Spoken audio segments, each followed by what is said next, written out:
Welcome dear rockets, कैसे हैं आप सभी। तो आज हम आपके लिए फिर से लेकर आ गए हैं ज़ॉम्बी मूवी। अब ज़ॉम्बी मूवी है तो इंट्रो देना तो बेकार है, चलिए शुरू करते हैं। तो मूवी की शुरुआत एक जंगल से होती है जहां मार्को नाम का बच्चा अपने पिता जेम्स के साथ रहता है। पूरे शहर में अचानक से ज़ॉम्बी वायरस फैल चुका है और देखते ही देखते पूरे शहर वाले उस वायरस का शिकार हो गए हैं। कुछ लोग जंगलों में जान बचाने के लिए भागे, लेकिन हम सबको पता है कि जंगल में बिना किसी रिसोर्स के सर्वाइव करना कितना ज़्यादा मुश्किल होता है। इन्हीं मुश्किल हालातों से जेम्स और मार्को भी गुजर रहे हैं। उन्हें खुद भी नहीं पता कि यहाँ रहते हुए उन्हें कितना टाइम हो चुका है। मार्को सिर्फ 5 साल का है जो किसी खतरे का मुकाबला तक नहीं कर पाता, लेकिन हम सबको पता है कि जंगल का कानून एक ही है, जिंदा रहना है तो शिकार करना पड़ेगा, वरना कई सारी ऐसी चीजें हैं जो आपको शिकार बना देंगी। इसीलिए जेम्स मार्को को गन चलाना सिखा रहा होता है ताकि कभी अगर खतरा आ जाए तो अपने आप को डिफेंड कर पाए। लेकिन जाहिर सी बात है यार कि 5 साल का बच्चा इतनी आसानी से गन तो नहीं चला सकता है। वैसे ही मार्को के साथ भी होता है। वो गन चलाना तो दूर की बात थी, गन का सेफ्टी लॉक तक नहीं खोल पाता है। यह देखकर जेम्स को गुस्सा आ जाता है कि क्यों नहीं सीख पा रहा है ये, और वो मार्को को डांट लगा देता है कि आखिर तुम्हें समझ में क्यों नहीं आ रहा है, इतनी बार सिखाने के बावजूद भी तुम कर नहीं पा रहे हो, हद है। इस तरह गुस्से में वो सोने चला जाता है। और मार्को अपने पिता से काफ़ी ज़्यादा डरता था क्योंकि उसका इस दुनिया में उसके पिता के अलावा कोई है ही नहीं।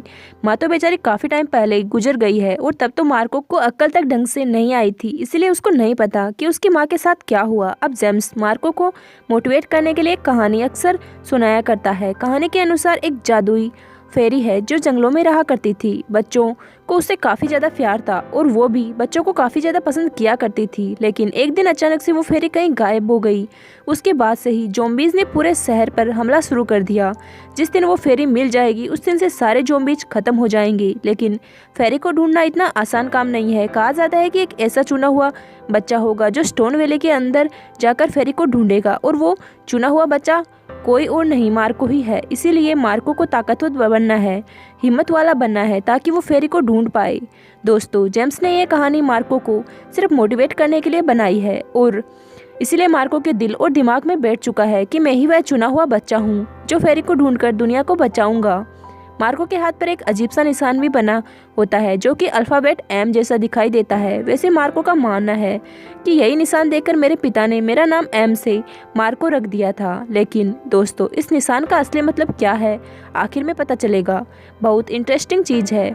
मार्को हमेशा जंगल के बाहरी दुनिया को देखना चाहता है। उसने तो आज तक कभी ज़ॉम्बी को अपनी आंखों से देखा भी नहीं, क्योंकि जेम्स हमेशा मार्को को बचा कर रखता है और जंगल में जहाँ झोपड़ी बनाकर जेम्स रहता है ना, उससे ज़्यादा दूर वो मार्को को जाने भी नहीं देता, क्योंकि क्या पता कभी कहीं से कोई ज़ॉम्बी आ जाए तो दिक्कत हो जाएगी। लेकिन जेम्स जब भी जानवर का शिकार करना चाहता है तो मार्को को चुपके से झोपड़ी से बाहर आ ही जाता है और अपने आसपास के इलाके को एक्सप्लोर करने में लगा होता है। तो ऐसे ही एक दिन एक्सप्लोर करते करते उसको थोड़ी दूर एक वैन दिखाई देती है। वैन के अंदर झांककर उसे कोई खिलौना मिलता है, तो खिलौना लेने के लिए मार्को वैन के अंदर चला जाता है। लेकिन तभी वहाँ पर निक नाम का एक बच्चा आता है जो कि उस वैन के अंदर अपनी माँ के साथ रहता है। निक एक स्पेशल चाइल्ड है, उसको डाउन सिंड्रोम नाम की बीमारी है। हालांकि वो मार्को से एज में थोड़ा बड़ा भी है, लेकिन अकल उसको मार्को से भी ज़्यादा कम है। तो वो मार्को को वैन में देखकर खुश हो जाता है कि चलो कोई तो आ गया मेरे साथ खेलने के लिए। इसलिए वो दोनों आपस में वहाँ पर खेलने में लगे होते हैं। मार्को भी काफ़ी टाइम के बाद किसी दूसरे बच्चे के साथ खेलकर बड़ा खुश होता है। फिर निक उसको अपना एक खिलौना भी देता है ताकि मार्को घर जाकर उस खिलौने के साथ खेल पाए। लेकिन जैसे मार्को घर की ओर जाता है तभी वहाँ पर निक की माँ आ जाती है जिसके पास थी गन। इसलिए मार्को थोड़ा डर जाता है कि कहीं ये मुझे मार ना दे, पर निक की माँ कहती है कि नहीं नहीं बच्चे, डरो मत, मैं तुम्हें नुकसान नहीं पहुंचाऊंगी। वो कुछ बेरीज भी मार्को को देती है ताकि बाद में वो उसको आराम से खा पाए। इसलिए मार्को बेरीज को लेकर अपने घर आ जाता है, जहाँ जेम्स तो उस पर बहुत चिल्लाता है कि मेरे मना करने के बावजूद भी तुम घर से बाहर क्यों गए। देखो, आज के बाद ऐसी गलती दोबारा की ना तो मुझसे बुरा कोई नहीं होगा। मार्को भी दोस्तों डरते हुए कहता है कि माफ़ कर देना पिताजी, आगे से ऐसा नहीं करूँगा। मार्को जब निक की माँ से मिला था उसको अपनी माँ की याद आने लग गई थी कि मेरी माँ कहाँ होगी, काश वो मेरे साथ होती तो कितना अच्छा होता, पता नहीं वो मुझे छोड़कर कहाँ चली गई। अब अगले सीन में मार्को अपने पिता को ढूंढ रहा होता है क्योंकि काफ़ी टाइम हो गया था वो घर नहीं आए थे। वो उन्हें ढूंढते ढूंढते जंगल में थोड़ा दूर आ जाता है जहाँ उसके पिता की आवाज़ उसे सुनाई देती है। वो जैसे ही दूर से झांक कर देखता है कि उसके पिता क्या कर रहे हैं। और वो तब वो चीज़ देखता है ना, उसके होश उड़ जाते हैं क्योंकि उसके पिता ने निक की माँ को शूट करके मार दिया था। पर मार्को को समझ नहीं आता कि यह क्यों हुआ, आखिर मेरे पिता ने ऐसा किया क्यों।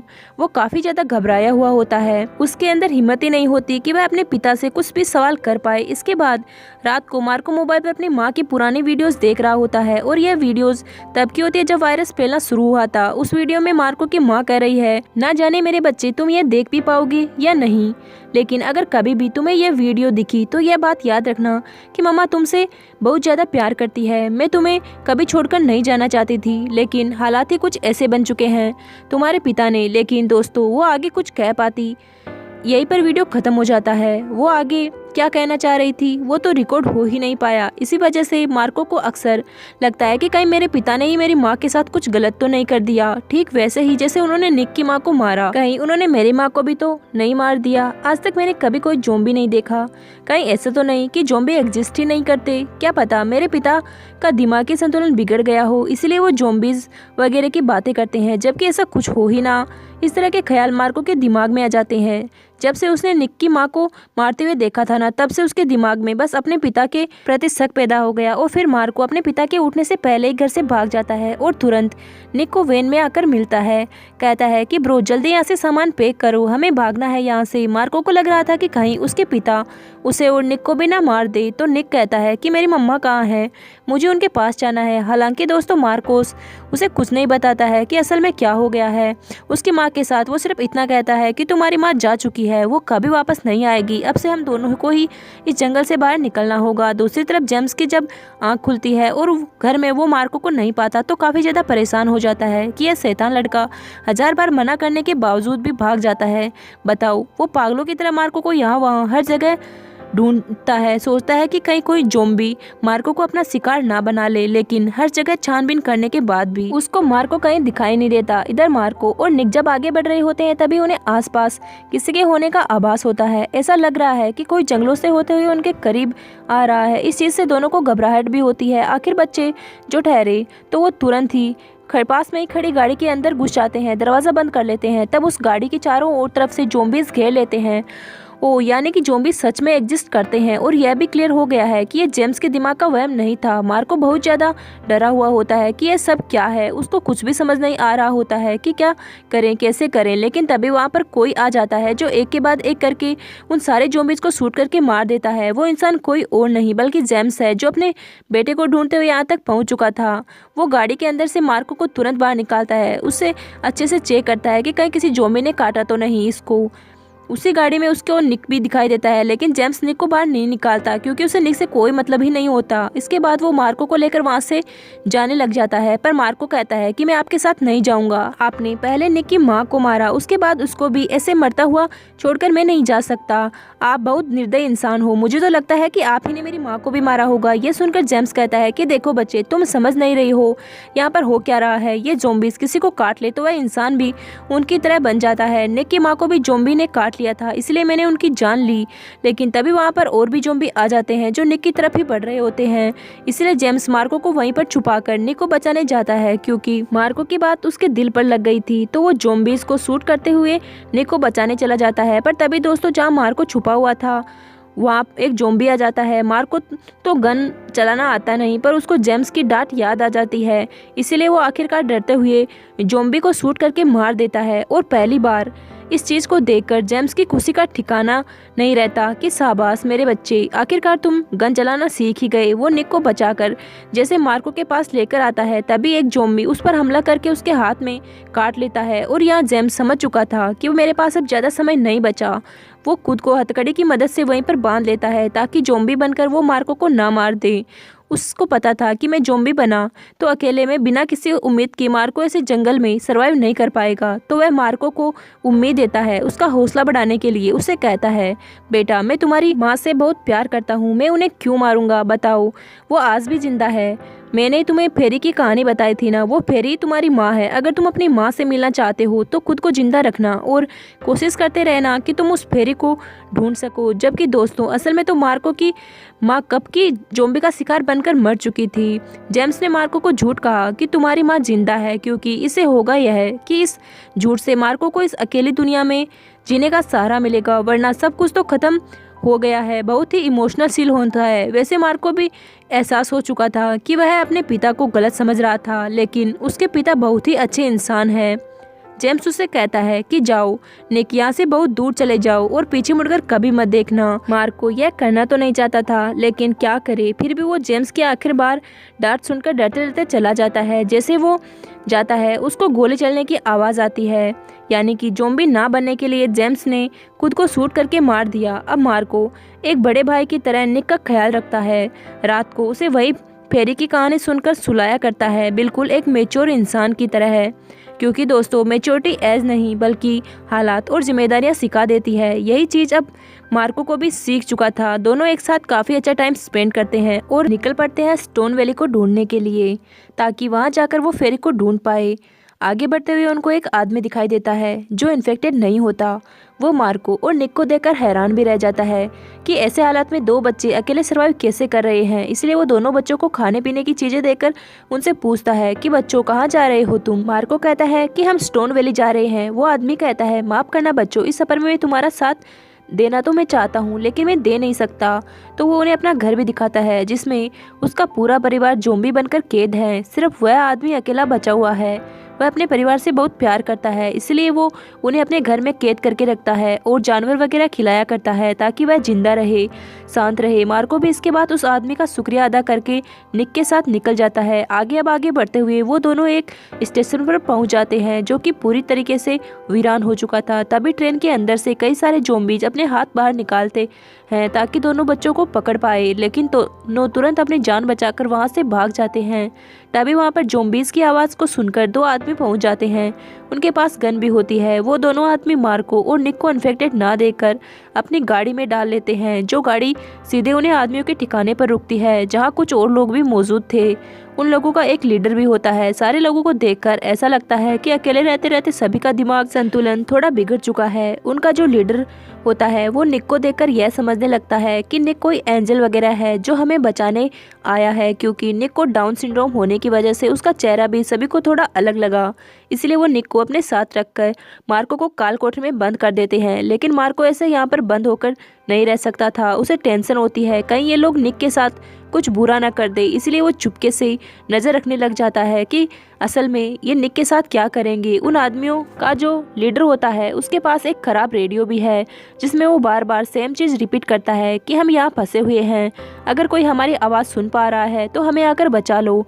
अब रात को उन आदमियों में से एक बंदा मार्को को काल कोठरी से निकाल कर कहता है, भाग जाओ बेटा यहाँ से, वरना हमारा लीडर तुम्हें मार देगा। इसलिए मार्को उसके सामने तो भाग जाता है, लेकिन थोड़ी देर के बाद वो फिर से उनके ठिकाने पर आता है और सब सो रहे होते हैं। तो वो चुपके से निक को भी अपने साथ लेकर निकल जाता है, बड़ी सावधानी और होशियारी से। अब आगे बढ़ते बढ़ते निक को प्यास भी लगती है, तो मार्कोस को एक जगह छुपाकर पानी ढूंढने चला जाता है। सामने खंडहर बिल्डिंग होती है, तो मार्कोस बिल्डिंग को एक्सप्लोर करता है इस उम्मीद में कि कहीं से पानी मिल जाए। फिर बिल्डिंग को एक्सप्लोर करते वक्त उसे कई सारे बच्चों के कपड़े और जूते बिखरे पड़े दिखाई देते हैं। मार्को के कपड़े थोड़े फट गए थे और जूते भी, तो वो उन्हें ले आता है। साथ ही आधी खाली पानी की बोतल भी उसको मिल जाती है। इसलिए वो जैसे ही पानी लेकर निक के पास जा रहा होता है ना, तभी उसे दूर से दोस्तों उन आदमियों का लीडर देख लेता है जो निक को देखकर उसे मारने की कोशिश करता है। वो कहता है कि अगर तुम हमें बचाने वाले एंजल होते तो ऐसे छोड़कर नहीं जाते, इसलिए तुम्हें मरना होगा।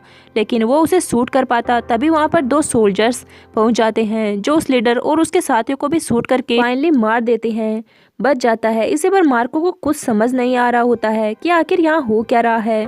वो उन सोल्जर्स के पास गया, भी नहीं था कि उस लीडर की गन जो निक के पास ही गिरी हुई थी उसे निक खिलौना समझकर उठा लेता है और ऐसे ही वो गन सोल्जर्स के सामने कर देता है। सोल्जर्स की नज़र जैसे ही निक पर पड़ती है उसे कुछ और दिखाई नहीं देता, बस गन दिखाई दे रही होती है जो किसी भी टाइम उस पर चल सकती है। इसीलिए जल्दीबाजी में सोल्जर गोली चला देता है और गोली सीधे लग जाती है निक को।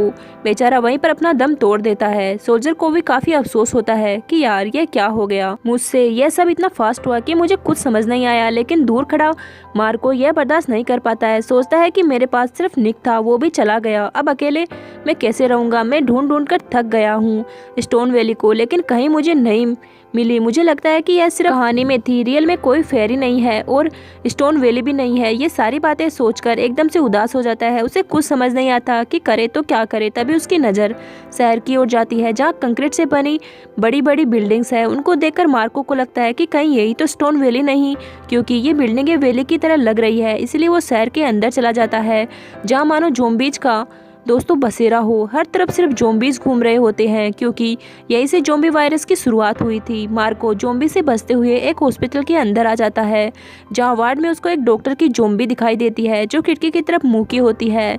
मार्को जैसे ही पीछे से उसको देखता है वो बड़ा खुश होता है। उसे लगता है कि यह उसकी माँ है क्योंकि उसकी माँ भी एक डॉक्टर थी। उसकी जो फोटो मार्को के पास थी उस फोटो में भी मार्को की माँ ने डॉक्टर वाला कोट पहन के रखा हुआ था जैसे कि अभी इस ज़ॉम्बी ने पहना हुआ है। मार्को बच्चा तो था ही, तो खुशी के मारे वह उस ज़ॉम्बी को अपनी माँ समझकर उसको पीछे से गले लगा लेता है और कहता है कि माँ अब से आप मुझे छोड़कर कहीं मत जाना, मैं हमेशा आपके साथ रहना चाहता हूँ। लेकिन वह तो ठहरी एक ज़ॉम्बी। वह तुरंत बेचारी मार्को को हाथ में काट लेती है, जिससे अब जाकर मार्को को पता चलता है कि उससे गलती हो गई। उसने एक ज़ॉम्बी को अपनी माँ समझ लिया, लेकिन यह गलती तो उससे हो गई थी। उसकी भरपाई करने का दूसरा मौका उसको नहीं मिलेगा। वह रोते हुए उस वार्ड से बाहर आ जाता है और डॉक्टर ज़ॉम्बी से बचने के लिए वार्ड का दरवाज़ा बंद कर देता है। मार्को एकदम से टूट चुका था कि सब खत्म हो गया है, कुछ नहीं हो सकता, अब मैं भी ज़ॉम्बी बन जाऊंगा। तभी वहाँ पर कई सारे सोल्जर्स आने लगते हैं क्योंकि सोल्जर्स को ऑर्डर दिया गया था कि शहर के अंदर जितने भी ज़ॉम्बीज हैं उन्हें मारकर बिना इन्फेक्टेड बच्चों को फैसिलिटी में लाया जाए। लेकिन बच्चों को क्यों ले जाया जा रहा है यह हमें थोड़ी देर में पता चलेगा। दोस्तों वहीं पर किसी मंत्री का होलोग्राम भी मौजूद था जो ज़ॉम्बीज को मारने के लिए ऑर्डर दे रहा था। मंत्री उसे कहता है कि हमने सारी उम्मीदें तो खो दी है, लेकिन सिर्फ आखिरी उम्मीद बची हुई है। अगर हमें वो चुना हुआ बच्चा मिल गया तो वह दुनिया को ज़ॉम्बी वायरस के खतरे से बचा लेगा। तभी वहाँ पर एक महिला सोल्जर आती है जो मार्को को देख लेती है और उसे पता चल जाता है कि मार्को इन्फेक्टेड है, तो वो उसे शूट करने की कोशिश करती है। लेकिन मार्को उसे गले लगाते हुए कहता है मैं अपनी माँ को ढूंढ रहा था लेकिन वो मुझे नहीं मिली। मुझे पता है कि आप मुझे मारना चाहती हो, आप मुझे मार सकती हो, लेकिन बस एक बार मैं आपको गले लगाना चाहता हूँ क्योंकि जिन्हें मैं गले लगा सकता था वो सब तो खत्म हो गए। यह सुनकर वह महिला सोल्जर की भी आंखें नम हो जाती है। मार्को से अपने हाथ पर बने निशान को दिखाकर कहता है देखो मेरा नाम मार्को है और यहाँ एम भी लिखा हुआ है। उस निशान को देखकर दोस्तों सोल्जर एकदम हैरान हो जाती है। वो अपने साथियों से कहती है मार्को के ऊपर वो निशान है, मतलब यही है वह बच्चा। इसके बाद वह मार्को को अपने साथ लेकर जाने लगती है। हैरानी की बात तो यह है दोस्तों कि मार्को अभी तक ज़ॉम्बी काटने के बावजूद इन्फेक्टेड नहीं हुआ है। इसी सीन के साथ यह मूवी खत्म हो जाती है। अब रुकिए जरा, मूवी में बताया तो नहीं गया है कि आखिर में क्या हुआ, तो मैं एक थ्योरी बनाता हूँ ताकि स्टोरी को समझने में आसानी हो। असल में जिस चुने हुए बच्चे की बात हो रही थी और वह मंत्री कह रहा था वो मार्को ही था, जिसे उस निशान की वजह ने कन्फर्म कर दिया था। मार्को को पता नहीं था, लेकिन उसके अंदर ऐसी ताकत है कि ज़ॉम्बी के खतरे के बाद भी वो इन्फेक्टेड नहीं हुआ। इसी वजह से सारे लोग उस चुने हुए बच्चे को ढूंढ रहे हैं कि हो सकता है मार्को के डीएनए से ऐसा एंटीडोट बनाया जाए जिसकी मदद से ज़ॉम्बीज को फिर से इंसान बनाया जा सकता है। इसी वजह से मार्को वो इंसान बनेगा जो दुनिया को बचाएगा। जेम्स की बनाई हुई कहानी काफ़ी हद तक सही हो जाती है।